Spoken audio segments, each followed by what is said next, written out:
Hallelujah, hallelujah, hallelujah.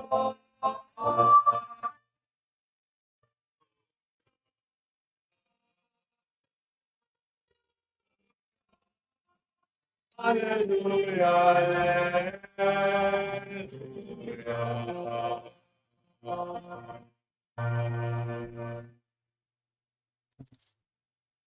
Sumainyo ang Panginoon. At sumaiyo rin. Ang mabuting balita ng Panginoon ayon kay San Lucas. Papuri sa iyo, Panginoon.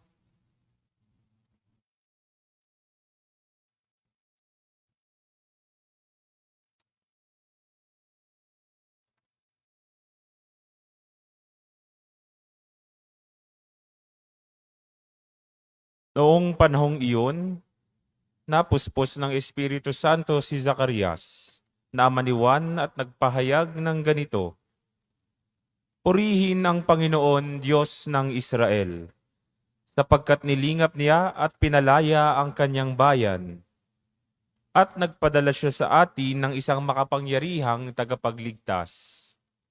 Mula sa lipi ni David na kanyang lingkod, ipinangako niya sa pamamagitan ng kanyang mga banal na propeta noong una na ililigtas niya tayo sa ating mga kaaway at sa kamay ng lahat ng napopuot sa atin.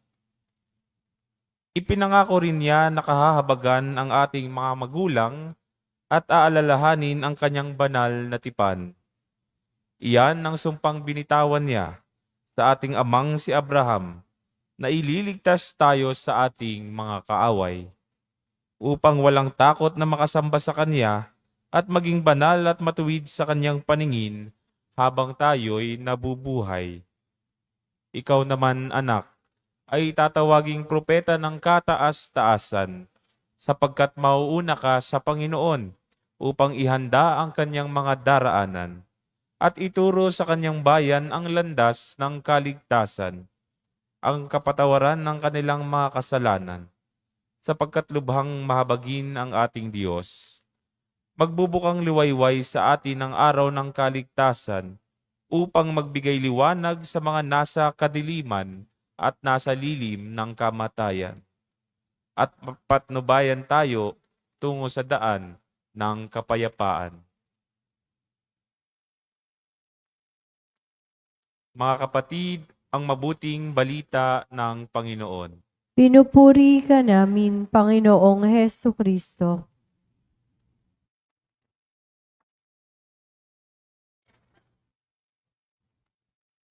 Good morning po sa inyong lahat.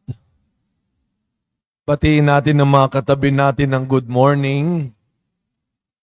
And welcome ho sa ating huling araw ng Misa de Gallio.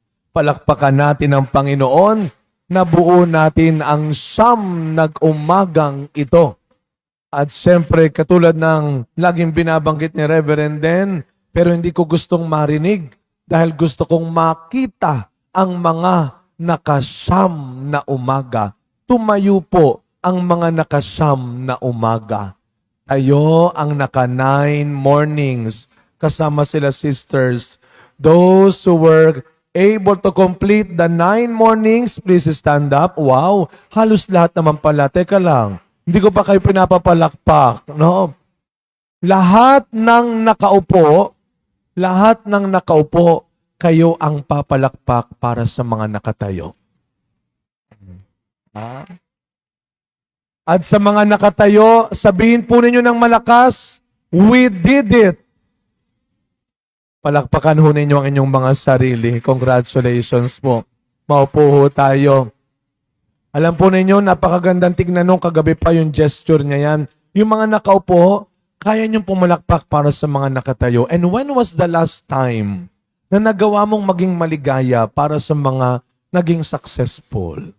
Kailan mo huling nagawang palakpakan ang mga taong nakagawa ng maganda at mabuti? At yan ang una mong regalo ngayong Pasko sa kapwa mo. Yan ang unang ginawa at binigay, tinuro ng Diyos sa atin muli. Napakagandang tignan nun. At kayo naman pong mga nakatayo, huwag masyadong malaki ang ulo. Huwag masyadong mayabang. Kaya nga sabi nyo, we did it. Hindi I made it. We. Ang lahat ay biyaya ng Diyos. Amen? Dahil sa Diyos, kaya rin natin nagawa ito. Dahil sa tulong ng Diyos, kaya rin natin nakumpleto ito. Kaya ang ganda po ng awit ni Maria at ngayong umaga si Zacarias. Kung si Maria ay may Magnificat, si Zacarias ay may tinatawag na Benedictus. Pero ano ang pagkakatulad nilang dalawa? Sila ay parehong nagpuri sa Diyos, sila ay parehong nagpasalamat sa Diyos. Hindi dahil sa kagalingan nila. Never natin silang nakita, narinig na nagyabang sa mga kapitbahay nila, sa mga kamag-anak nila. Si Maria ay dumalaw kay Elizabeth, hindi upang yabangan sa Elizabeth, na alam mo ang anak ko ay mas mataas sa anak mo. Sounds familiar kung minsan wala namang masama at pinagmamalaki mo ang anak mo. Huwag mo lang ipagyayabang. Ipagmalaki mo. Dahil sa ginawa mong mabuting pagpapalaki. At hindi dahil sa yabang. Si Zacarias, nagpuri sa Diyos. Dahil anong sabi nilang pareho? Hindi dahil sa galing namin, hindi dahil sa talino namin, hindi dahil sa bait namin. Ang karangalang tinatanggap namin ay dahil sa kadakilaang ginawa ng Diyos sa amin. To God be the glory. Hindi sa iyo, sa akin ang papuri. Sa Diyos pa rin. Kaya ako po'y nagpapasalamat sa mga nag-effort, doon sa mga may absent. Ito gusto kong makita. Huwag na ako kayong tumayo at para hindi masyado mahalata. Sino ang may isang absent lang? Taas nga ho ng kamay. Isa, naku sayang, no? Sino yung may 2 absent? Ang bilis ng pagtaas, no? Absent po. Sino yung may 3 absent? Huwag na dumadami, Father. Dadami na kami. Pero wag ko kayo mag-alala. Lagi ko itong sinasabi. Wag ko kayo naniniwala lang sa tinuturo at sinasabi ng mga tao. Dahil ang mas paniwalaan natin ay ang pangako ng Diyos na walang sakripisyong masasayang. Pagkatapos ng misang ito, pagkatapos ng simbang umaga o gabing ito, lahat tayo mamaya uuwing pinagpala. Amen? Pinagpala ng Diyos. Dahil ano ang una niyang ibinigay sa atin, ano ang iuuwi natin pare-pareho? Kakayahan. Hindi dahil kakayahang nakumpleto mo yung 9 na umaga. Ano yung tinuturo sa atin? Ang unang bigay ng simbang gabi, kakayahang magsimba ulit. Kita mo na, kaya mo naman palang gumising ng maaga, ng 9 na umaga. Kaya mo naman palang magbigay ng oras sa Diyos. Kaya mo naman pala. Sana kahit tapos na ang simbang gabi, magawa mo pa rin bigyan ng oras ang Diyos. Huwag mong hanapan ng oras ang Diyos. Huwag mong bigyan ng tirang oras ang Diyos. Huwag mong bigyan ng sobrang oras ang Diyos. Ibigay mo ang tamang oras para sa Diyos. Nagawa mo naman pala. Sana kahit pagkatapos ng simbang gabi, huwag mong sasabihin laging wala kang oras. Napakaaga. Ang hirap gumising. Ang hirap bumangon. Ang daming ginagawa. At alam nyo kung sino ang unang nagbigay? Hindi tayo. Ang Diyos pa rin. Ibinalik tayo ng Diyos. And God will never give up on you. He will always find His way to bring you back and to win you back. Katulad nito, nagtagumpay ang Diyos na ibalik ka. Ang dasal siguro ng Diyos, ang pakiusap ng Diyos, huwag mo na akong ipagpapalit ulit. Huwag mo na akong iiwan ulit. Huwag mo na akong katatamaran ulit. At ako'y nagpapasalamat din sa lahat ng inyong effort. Hindi lang sa pagbibigay ninyo ng mga gift items, Kundi alam nyo, mahirap din yung ginawa ninyong pagsunod sa color coding natin, ha? Hindi biro ko yung ginawa ninyo, kaya salamat. Kagabi meron akong hinanap. Kasi di ba yung announcement, ang huling kulay ay red and green. Sabi ko hindi, red or green lang. Kasi baka mamaya dalawang kulay ang suot ninyo. Kagabi may gumawa nun. Green ang pang-itaas, red ang pang-ibaba. Meron bang nakagawa ngayong umaga niyan? Meron ho ba? Dalawang kulay. Sister, kayo po. Nagawa niyo, sister. Red ang pang-itaas, green ang pang-ibaba. Dahil dyan, meron ho akong pamasko sa inyo. Christmas rosary. Bigyan nyo nga kay sister. Wala na ba? Isa lang ang nakagawa? Meron pang isa. Asan pa po yung nag-red? Tayo. Ang dumami kayo, dapat isa lang ho eh.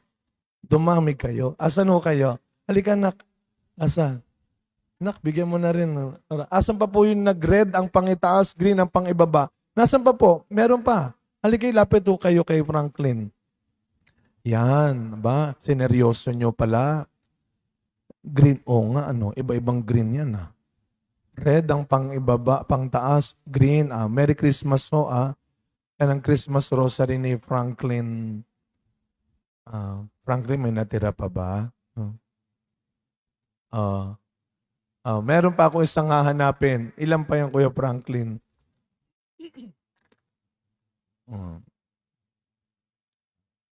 Sige. Ang hanapin ko po ay ang pinakabatang nakakulay green. Ay, tulog. Wag ko kayo maingay, natutulog pala. Ilang taon? Ilang taon? 2 years old. 2 years old. May babata pa ba sa 2 years old? Kagabi may 1 year. Meron. Tulog din. Ayan. Walang kalaban-laban yung mga bata. Dinala ninyo. Ilang taon po yung bata? 1 year old. Huwag nyo nang gisingin. May 1 year old bigay mo sa 1 year old yung rosaryo natin. Yan. Huwag na ho kayong pumalakpak. Tulog. Baka magising yung bata. Ayan. Sino naman yung pinakamatandang naka-red? Pinakamatandang naka-red. Kagabi ho, 88 years old. Sister, ilang taon po kayo, sister? 34? Grabe na. Ilang taon po kayo? Ano daw po? 74. May babata pa ba sa 74? May sister. Biglang lumakas si sister, Ilang pong taon si sister? Brother. 77. Sabi ni sister, mas matanda ako sa'yo. Ilan po kayo, sister? 79. Pataas talaga. Mayroon pa po bang tatanda sa 79? Nandito pa ba siya? Wala na. Wala na ho. So, ang pinakamatanda natin, Kuya Franklin, ay ang 79. Ikaw na ang lumapit kay Man. Palakpakan po natin ang ating mga kapatid. Alam mo na nyo, siguro, sabi nila, hindi naman makalain na magbibigay ngayon. Sana dinala ko yung lola ko. No? Pero alam mo ninyo, ang nabigyan natin ay pinakabata at pinakamatanda. Ngayong huling araw natin, balikan ho natin ang ginawa ng Diyos sa isang dalaga at sa isang matanda. Si Maria, na napakabata pa, ay pinili at pinagpala ng Diyos. Si Zacarias at Elizabeth, na kapwang matanda na, ay pinili at pinagpala pa rin ng Diyos. Ang grasya ng Diyos ay walang pinipiling edad. Ang kabutihan at biyaya ng Diyos ay walang pinipilit na antas ng buhay. Lahat tayo, sa kanyang panahon, pagkakataon, ay maaaring piliin ng Diyos, tawagin ng Diyos, at gamitin ng Diyos sa isang natatanging misyon. Kaya wag natin sabihin na bata pa ako, wala pa akong magagawa. Na matanda na ako, wala na akong magagawa. Ngayong Pasko, mga kapatid, ito ang ibinabalik ulit ng Diyos sa atin. Na sana araw-araw, gamitin natin, hayaan natin na gamitin tayo ng Diyos. Sabi ni Saint Mother Teresa ng Calcutta, allow God to use you without consulting you. Huwag mong antayin na may mangyari bago ka gumawa ng mabuti at maganda. Gumawa ka ng mabuti at maganda kahit anong mangyari. Ang buhay, hindi pa bataan at patandaan. Sa huli, pag natapos na hindi lang ang simbang gabing ito, hindi lang ang taon na ito, pag natapos na ang kwento natin sa mundo, haharap tayo pare-pareho sa Diyos. At hahatulan tayo ng Diyos, hindi kung sino ang nabuhay ng mahaba, kundi kung sino ang nagsikap mabuhay ng tama. Hindi kung sino ang nagbigay ng malaki o gumawa ng marami o nagsimba ng palagi, kundi kung sino ang nagsikap mabuhay ng mabuti. Sa pagpapatuloy ng ating misa, mga kapatid, tatapusin natin ang simbang gabing ito ng may awit ni Maria at ni Zacarias. Ang puso natin ay pare-parehong nagpapasalamat at nagpupuri sa Diyos dahil sa kadakilaang ginawa niya sa atin. Ang simbang gabi matatapos. Pero ang kabutihan ng Diyos at ang kakayahan mong maging mabuti ay hinding-hindi matatapos. Amen.